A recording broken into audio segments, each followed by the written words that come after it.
L'estuaire organise des activités notamment destinées aux enfants. Ce matin, ils ont mené l'enquête sur les oiseaux de la réserve naturelle.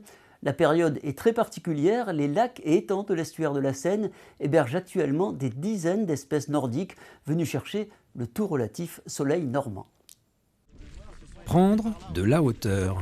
À mi-distance, entre les ponts de Normandie et de Tancarville, les étangs et les roselières cernent cet observatoire perché sur un blocos.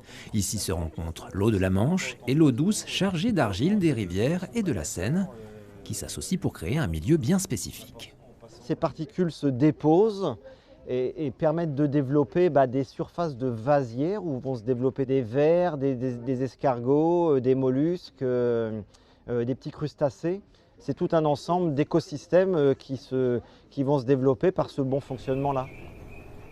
Canards siffleurs, fuligules, morillons, sarcelles d'hiver quittent chaque fin d'automne la Scandinavie, voire la taïga sibérienne, pour hiverner en estuaire de Seine.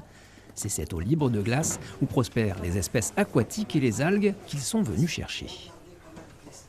Au plus tard, au début du mois de mai, ils seront absolument tous repartis plus au nord, en Belgique, en Norvège, où ils vont aller se reproduire.